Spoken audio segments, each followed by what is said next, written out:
করে দিল, নামটাকে একেবারে এক জায়গায় করে দিল। কেন? যে এই জায়গার জলসা যেন এর মন থেকে মেনে নিতে পারে। মুসলমান শুনে রাখো, আল্লাহ নবী বিশ্ব নবী হাবিবুল্লাহ জনাবে মুহাম্মদ রাসূলুল্লাহ সাল্লাল্লাহু আলাইহি ওয়াসাল্লাম যখন উনি মক্কা ছেড়ে মদিনাতে চলে যাবে, বাদশা কুব্বা যে ঘর করে দিয়েছে, বাদশা কুব্বা যে ঘর আছে ওই ঘরের চাবি আছে। আল্লাহ নবী যখন মক্কা ছেড়ে দিয়ে মদিনার দিকে যখন আল্লাহ রাসূল রওনা দিয়ে দিয়েছে, মদিনার দিকে যখন যায়, আল্লাহ রাসূলের পিছনে শত্রুরা লেগে গেছে, কাফেররা লেগে গেছে। আল্লাহ নবীকে যে জায়গায় পাওয়া হবে ওই জায়গায় শহীদ করে দেওয়া হবে। আল্লাহ পাক আল্লাহ তাআলা নবীকে দেখো মক্কা থেকে মদিনা যাওয়ার কথা আল্লাহ জানিয়ে দিলেন।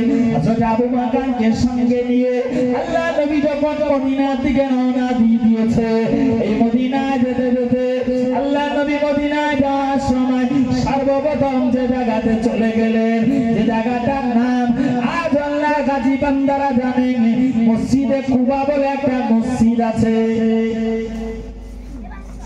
ওই মসজিদে কুবা আল্লাহ রাসূলের হাতের প্রথম মসজিদ, ওই মসজিদটা প্রথম তৈরি হয়। ওই মসজিদে কুবা আল্লাহ রাসূলকে একটা উটের পিঠে চাপিয়ে দেওয়া হয়।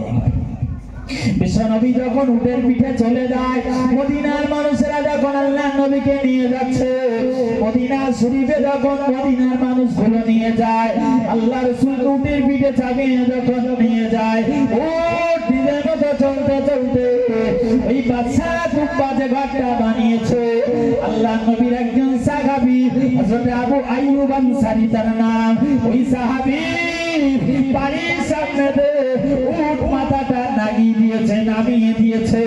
উট যখন মাথাটা নামিয়ে দিয়েছে, ওই সময় জায়গায় আবু আইয়ুব আনসারী দাঁড়িয়ে আছে, সবাই দাঁড়িয়ে আছে, আনসার সাহাবীরা দাঁড়িয়ে আছে, মুহাজির সাহাবীরা দাঁড়িয়ে আছে।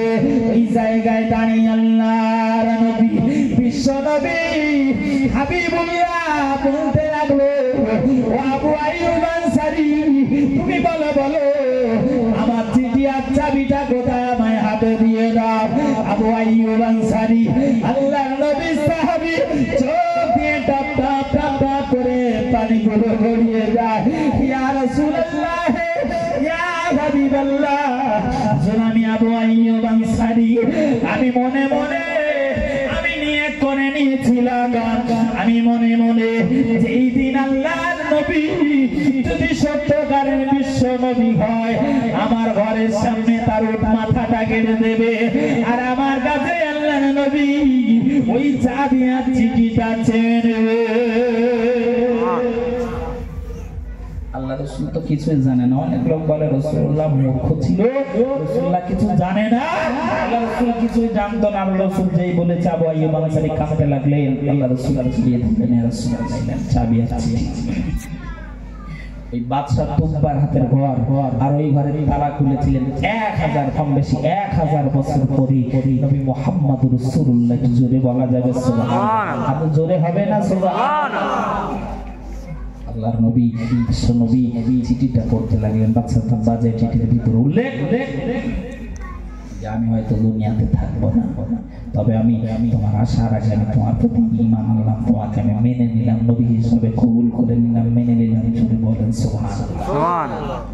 বিশ্বনবী সাল্লাল্লাহু আলাইহি ওয়াসাল্লাম মদিনা শরীফে চলে গেলেন। মক্কার মানুষেরা আতঙ্কিত হয়ে গেল, আল্লাহ রাসূল মক্কা ছেড়ে মদিনাতে চলে গেছে। মক্কার মানুষ আর মক্কায় থাকবে না, রাসূলুল্লাহ সাহাবীরা থাকবে না। একে একে সব সংসার জীবন রেখে দিয়ে, ও বাচ্চা সকলকে রেখে দিয়ে, বিবি বাচ্চাকে রেখে দিয়ে, অর্থ সহায় সম্পদ সব ছেড়ে দিয়ে, খালি একটা জামা গায়ে দিয়ে, খালি একটা পরনে কাপড় নিয়ে ওরা আস্তে আস্তে মদিনায় রওনা দিয়ে দিয়েছে। মদিনায় চলে যায়। বিবি জিজ্ঞাসা করে স্বামী কোথায় যাবে, পাড়া প্রতিবেশী জিজ্ঞাসা করে কোথায় যাবে। না না না না, আমরা মক্কাতে থাকবো না। যে মক্কায় আমাদের নবী নাই, যে মক্কায় আমাদের নবী নাই, সেই মক্কাতে আমরা থাকতে পারবো না, ওই মক্কাতে থাকবে না। সাহাবীরা যখন লাইনে লাইনে চলে যায়, আল্লাহর নবী বিশ্বনবী হাবিবুল্লাহ মক্কা শরীফ মদিনায় দাঁড়িয়ে দাঁড়িয়ে বলল, মদিনা সাহাবীরা, এই তোমার আনসার ভাইয়েরা এসেছে। ও মদিনার আনসার